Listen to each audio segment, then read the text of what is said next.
começar com uma oração? Senhor Deus, nós damos graças, Senhor, pelas tuas misericórdias que se renovam. Te damos graças porque o Senhor é um Deus fiel. O Senhor é um Deus que nos acompanha em tempos tão difíceis. Te agradecemos pela tua palavra, agradecemos pela tua revelação. Pedimos pelos que estão em férias, pelos que estão viajando agora em julho, que o Senhor esteja com eles, com as famílias, protegendo e dando a eles um merecido repouso, Senhor. Pedimos isso em nome de Jesus. Amém. Bem, na nossa escola bíblica dominical, a gente tem uma certa liberdade, tanto liberdade de falar o que está na Bíblia, como de, para aí, eu quero discutir um tema. O Ávila, ele apresentou um tema interessante, tá? Que a gente discute, não é dos mais difíceis, é um tema até que mais simples, mas quando a gente ouve, parece meio estranho, tá? Abram em 1 Pedro 3.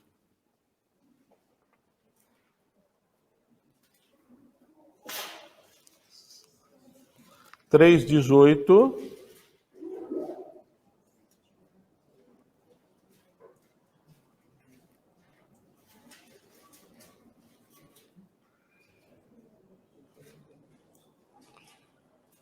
Esse é uma passagem que aparentemente dá confusão, tá?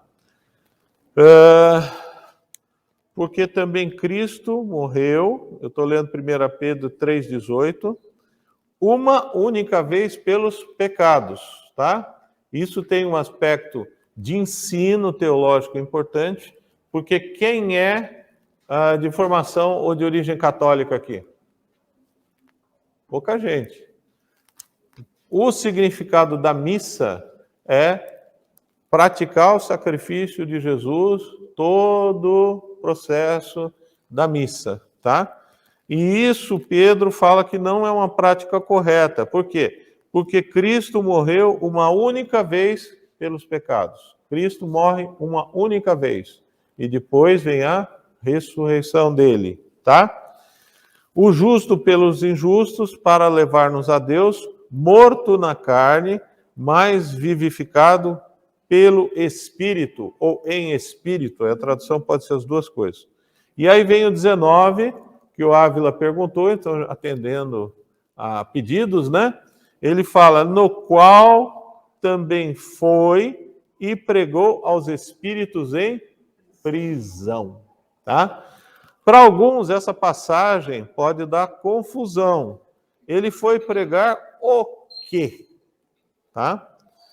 A gente sabe pela Escritura que Jesus, ele fala que nenhum sinal seria dado, a não ser o sinal de Jonas, tá? Jonas fica 3 dias no Sheol. O que é Sheol? Lugar dos mortos.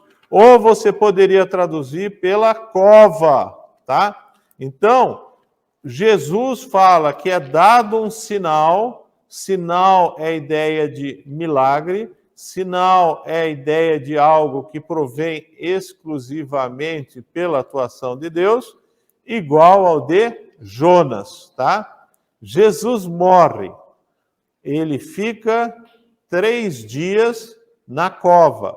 Por que o significado de 3 dias?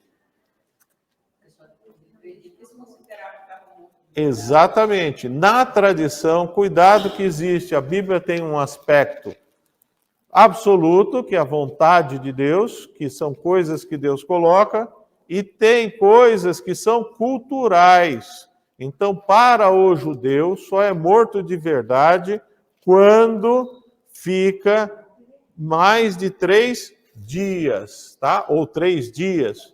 Para a tradição católica, qual era a tradição que era dada e que se segue até hoje? Quantos dias se considera a pessoa morta?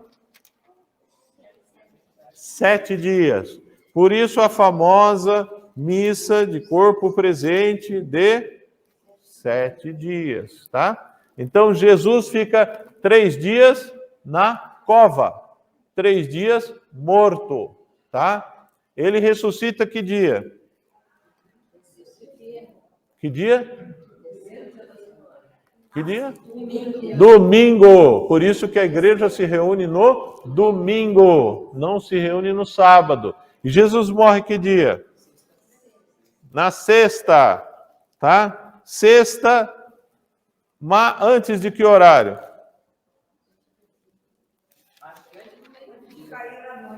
Antes das 6 horas. Com certeza. Por quê? Porque o judeu começa a contar o sábado a partir das 6 horas. Então aí você vai fazer as contas, vai dar 3 horas, vai dar 5 horas, vai dar não sei o quê. Não é isso relevante. O relevante para nós é que, literalmente, ele morre na sexta e ele ressuscita no domingo, tá? Abram em Jonas, capítulo 1, versículo 17.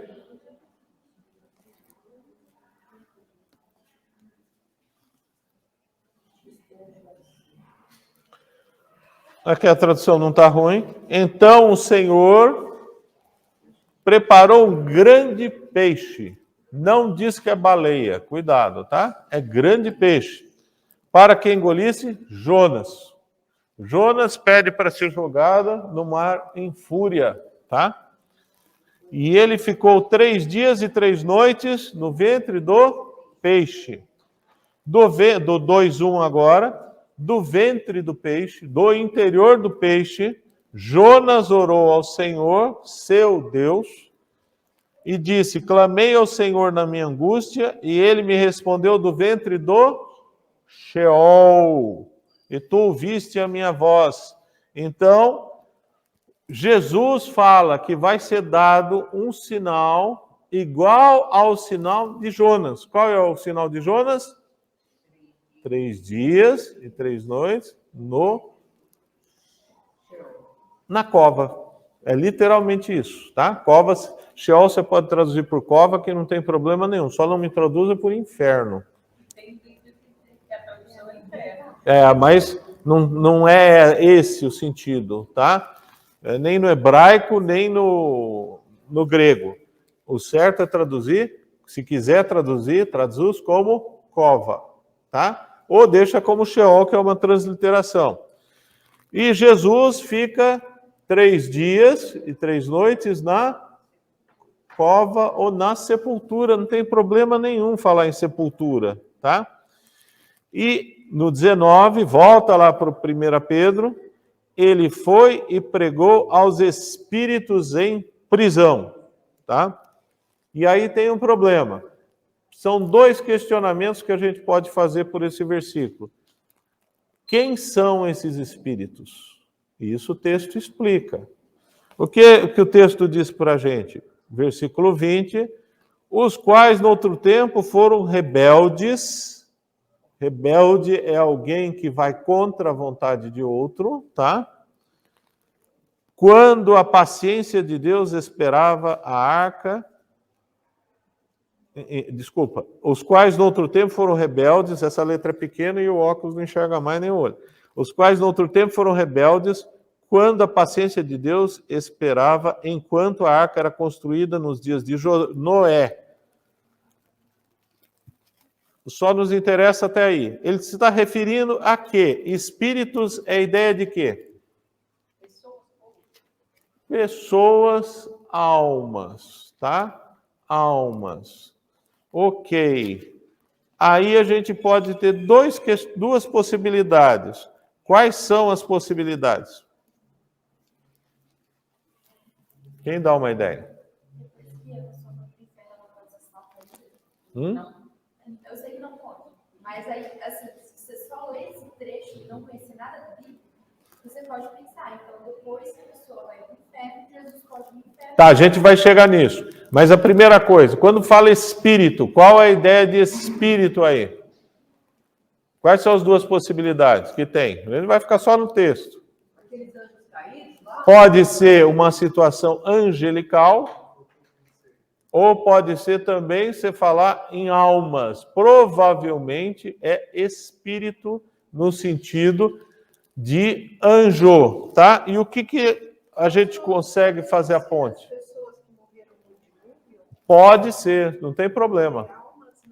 Pode. A ideia de espírito, ela admite as duas coisas, tá?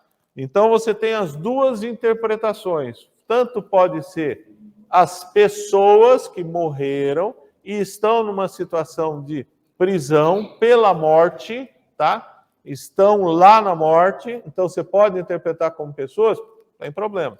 Pode interpretar como demônios? Também pode. Cuidado. O texto não deixa claro. Quando não deixa claro, é que ele está pensando em outra coisa. Ele está pensando no Antigo Testamento, tá? Capítulo 6 de Gênesis. Alguns autores vão dar a explicação dizendo que são demônios, que são espíritos em prisão, tá? Outros autores vão abordar dizendo que são as almas que foram aprisionadas por serem rebeldes a Deus quando a gente tem o dilúvio. Pode ser as duas coisas, não tem problema, tá? Capítulo 6 de Gênesis fala: sucedeu quando os homens começaram a multiplicar-se na terra e lhe nasceram filhas, os filhos de Deus viram que as filhas dos homens eram bonitas e dentre todas elas tomaram as que haviam escolhida, tá? Cuidado, porque quando usa a palavra filhos de Deus, em 6:2, só existe uma outra referência no Antigo Testamento sobre isso, que é no livro de Jó, capítulo 1, quando fala, é uma narrativa que descreve os anjos se apresentando a Deus, tá?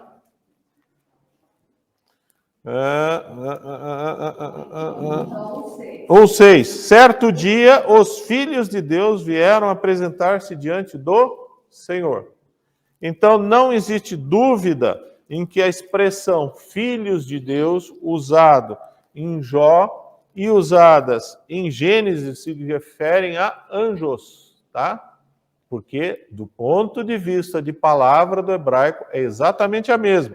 E você não tem outra citação, tá? E o que acontece aqui nessa narrativa? Fica descrevendo que os filhos de Deus viram que as mulheres eram belas. Existe a descrição da sexualidade angelical? Não. Significa que os anjos não devem ter relacionamento sexual, tá? A gente tem dentro da magia negra, dentro do baixo espiritismo, dentro do próprio demonismo, a prática do relacionamento sexual entre demônios e mulheres? Tem, tá? Então não é alguma coisa estranha do ponto de vista até de interpretação. Tá? Não precisa de um corpo para isso? Pode ser um espírito apenas? Assim, a gente não tem essa definição, tá? Você fala até de Nephilim, né? É o que vai falar aqui. Não, não é não. Dá para entender. Então disse o Senhor, versículo 3 de Gênesis 6, o meu espírito não permanecerá para sempre no homem, pois ele é carne e os seus dias serão 120 anos. Parece que existe uma transformação aí da data de validade do produto humano, tá? O nosso era produto totalmente nacional e começou a ter peça chinesa e começou a quebrar.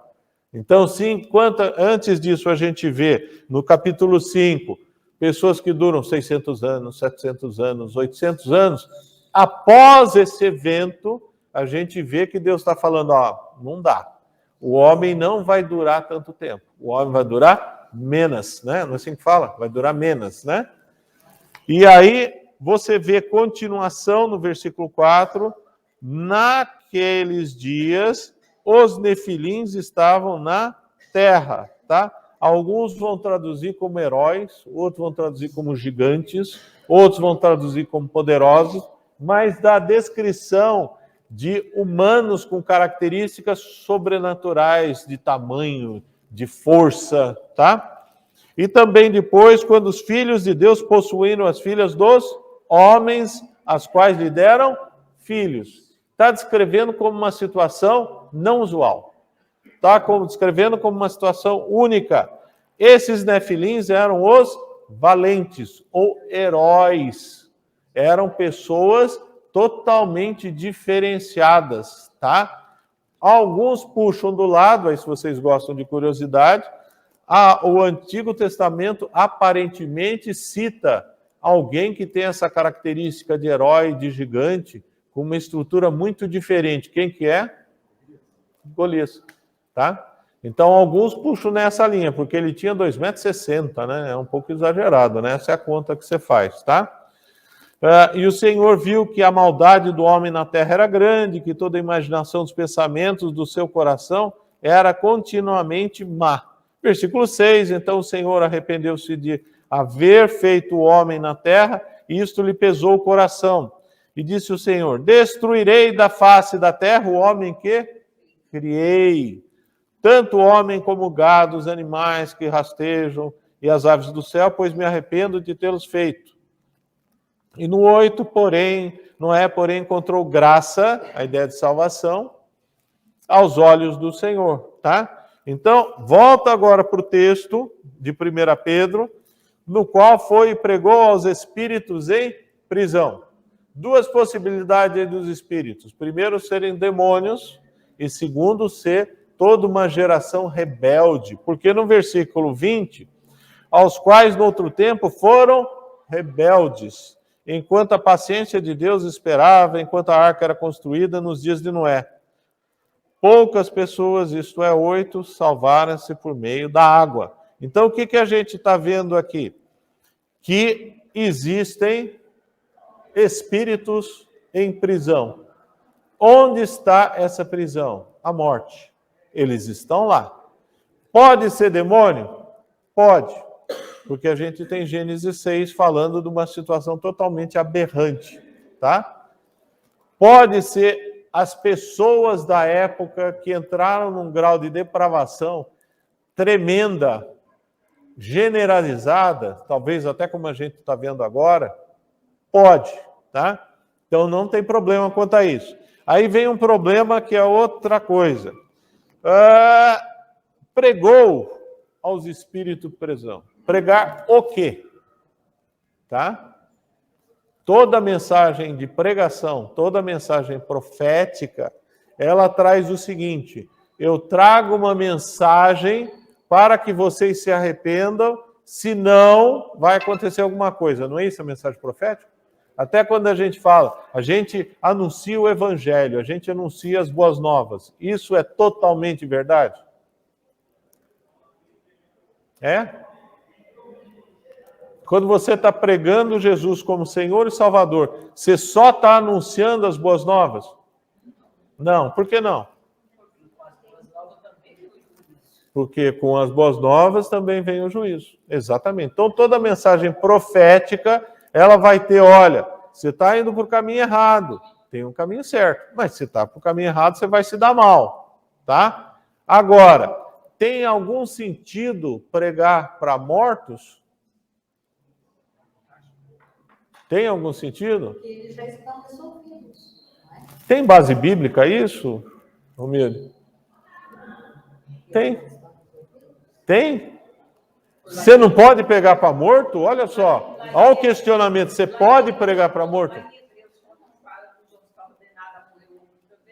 Eu não conheço esse versículo. Onde que está? Onde que está? Onde que está? Ah, então abram lá, Hebreus 9, 27. Abriram? Ah, não vem com essa história, não. Não vem com essa história, não. Não dá para você mudar uma teologia sistemática, tá? Sim, mas ele vai pregar, a questão é uma pregação de salvação? É pregação de salvação? Ele está dando uma chance para os mortos que foram rebeldes? Primeiro, da ideia, você nunca pode... Quando Pedro está redigindo isso, ele não tem dúvida sobre algumas coisas, tá? Ele está falando para pessoas que têm uma base sólida. Ele não vai falar assim, olha, porque Jesus foi lá e pregou para a salvação dos mortos. Ele não está falando isso. Ele está falando só que ele foi pregar, ele foi declarar, Ele foi cumprir oráculo. É exatamente isso. Mas lê Hebreus 9, 27. Como os homens estão ordenados a morrerem uma única vez, vindo depois disso o juízo. Tem alguns versículos que são chaves, tá? Tem alguns versículos que a gente tem que guardar. Então, existe purgatório? Por que não? Porque na Escritura, em Hebreus 9, 27, o autor de Hebreus deixa bem claro que o homem está ordenado por quem? Por Deus. Morrer uma única vez e depois vem o juízo. Essa é a sequência. Essa é uma lei natural, espiritual da parte de Deus. Adianta eu decretar o purgatório? Não adianta, porque não dá, porque Deus não admite isso daí, tá? Então não tem como vencer, pensar nessa situação. Se não é essa situação, qual é a outra possibilidade que a gente tem? Qual que é?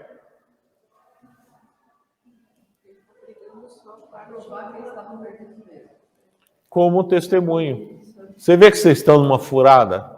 Vocês vê que vocês se deram mal? Então, o único jeito que a gente tem que entender esse texto é que Jesus foi lá e pregou a ressurreição dele, a vitória dele na morte, tá? Então, quando ele vai pregar os espíritos em prisão, ele vai pregar os espíritos que estão condenados, quer sejam os demônios que não respeitaram seu estado natural. Tem uma linha da teologia que trabalha nesse sentido, tem outra linha da teologia que vai trabalhar, que são os que foram contra tudo que Deus estava falando mediante Noé. Tá? Deu para entender? Assim dá para entender o texto? Faz sentido?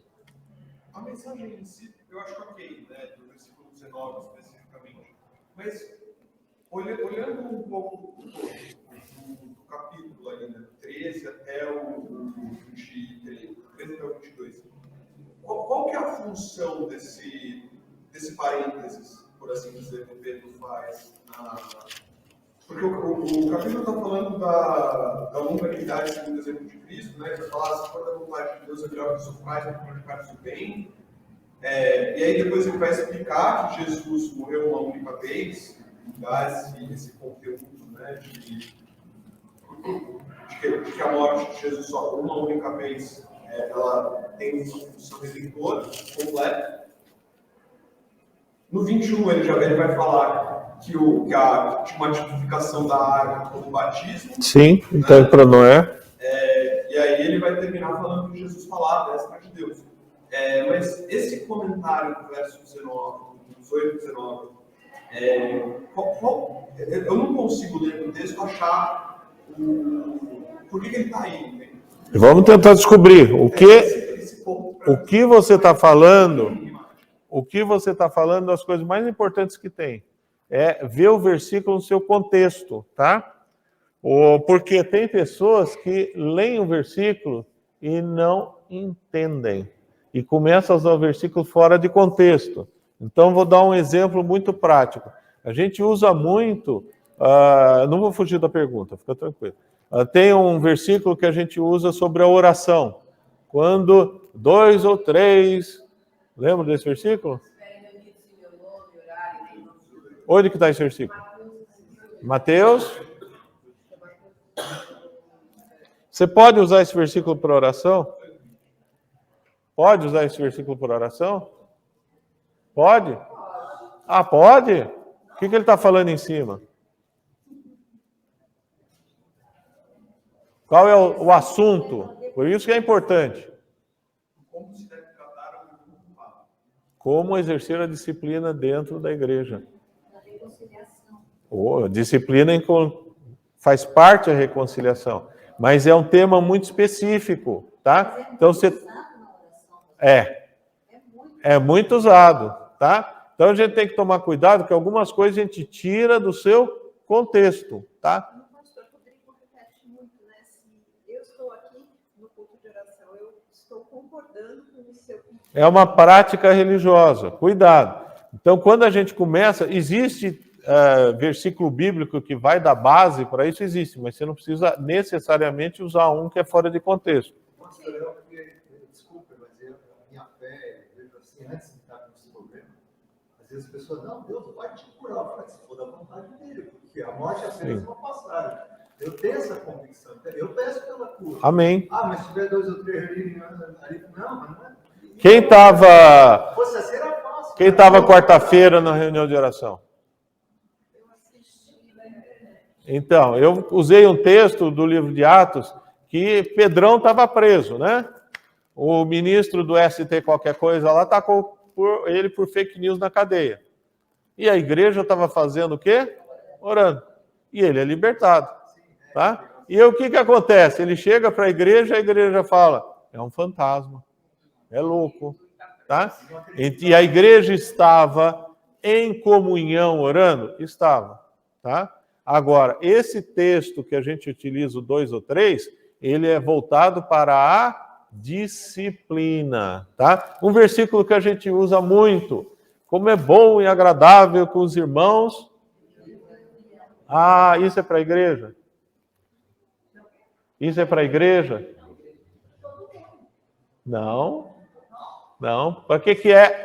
Você até pode ampliar. Hermeneuticamente, você pode transformar qualquer coisa. Tem um liberalismo para isso. Mas se você quiser ficar no texto, esse texto está dizendo o quê? Como é bom e agradável que os irmãos vivam em comunhão. Quais irmãos ele está se referindo? Irmãos de sangue. Tá? Quem tem irmão sabe que é difícil viver em comunhão. Tá? Aquele outro versículo que a gente usa muito. Ensina o caminho do Senhor. Depois? Ah, isso é de salvação? É de ensino. É você ensinar as coisas para a criança, transmitir uma sabedoria. Não tem nada a ver com salvação. Então a gente, pela nossa tradição religiosa, muitas vezes a gente pega um versículo fora do contexto e trabalha com ele e projeta, tá? Então sua pergunta é muito importante. Eu vou responder semana que vem, tá? Porque hoje eu dou a mensagem. Não perca, ó.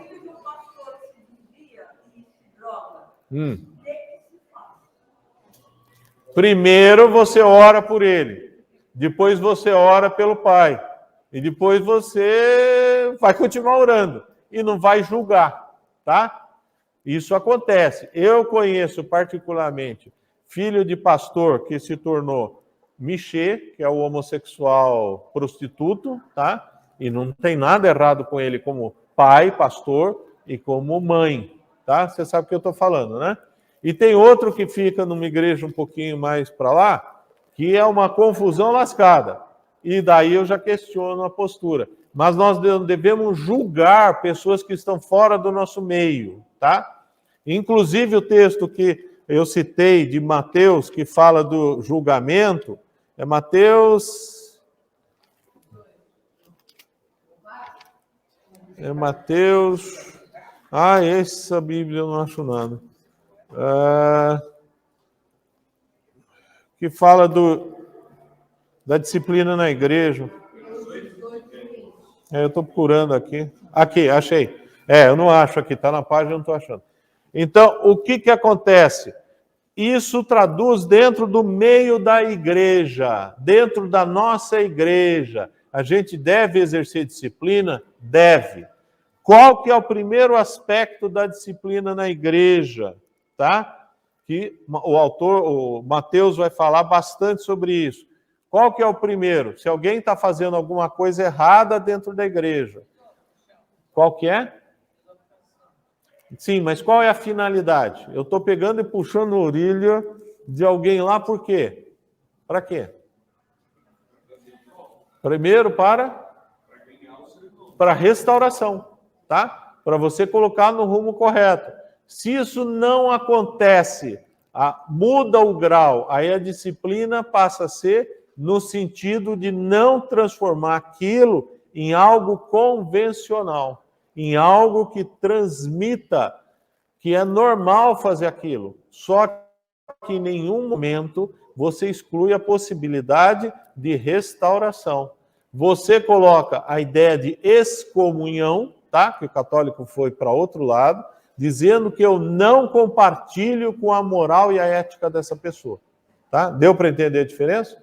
Tá? Mas você não vai proibir a pessoa de vir para a igreja. Você não vai proibir a pessoa de acompanhar as atividades da igreja. Mas você não vai dar para ela a palavra, não vai dar para ela a capacidade de ensino.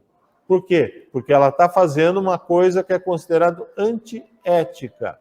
Tá? Deu para entender? Semana que vem a gente vai ver, é muito importante o que você falou, porque a gente sempre tem que ver o texto dentro do que ele está referendado, tá? Eu não estou achando agora, porque eu não acho. Pedro vai falar uma outra coisa que é mais complicado ainda, quando ele vai falar sobre os que morreram. Mas eu acho na minha Bíblia, depois eu falo, aqui eu não acho nada. Ok. Então, semana que vem, a gente vê qual é o contexto que Pedro está falando aqui, tá? Para entender. E eu vou falar de um outro texto de Pedro que dá uma confusão muito maior, porque as pessoas não entendem que é uma cláusula explicativa. E pegam um versículo isoladamente, e aí faz a confusão, porque aí pensa que a pessoa se salvou depois de morto. Quando Jesus foi pregar, é o Sheol. É o Sheol. Ele foi pregar aos mortos, tá? Não é inferno. Jesus não vai no inferno. É muito quente, tá? E o inferno não existe ainda. Então não tem nada a ver com o Sheol. Inferno é Geena. Inferno você vai ter a citação no livro de Apocalipse. Cuidado. É um erro nosso de tradução e o pessoal, as portas do inferno não prevalecerão sobre a nossa igreja. Tem algum sentido isso? A igreja passa pelo inferno? Passa? As portas do inferno não prevalecerão. Mas o texto certo seria as portas da morte. A igreja tem a eternidade, é esse o símbolo da igreja, tá? A coisa mais importante que tem do cristianismo é que Jesus Cristo ressuscitou. Paulo fala isso diversas vezes, tá? E a igreja aproveita e segue ele atrás. Alguém termina a oração? Já passei o tempo. Obrigada, Senhor, por esse tempo que passamos aqui estudando a tua palavra. Obrigada, Senhor, pela vida do teu servo, que se esmera, Senhor, na explicação da tua palavra para que possamos aprendê-la mais e mais. Ajuda-nos, Senhor, a andarmos segundo a tua vontade. E também ajuda-nos a falarmos do Senhor, da salvação do Senhor, para aqueles nossos queridos que ainda não chegaram a esse conhecimento. Amém. Abençoa-nos, ó Deus, agora no culto, que vamos prestar ao Senhor, e que o Senhor receba a nossa adoração. Sendo-nos neste dia, porque oramos em nome de Jesus. Amém. Amém, Senhor. Vamos lá. Ok.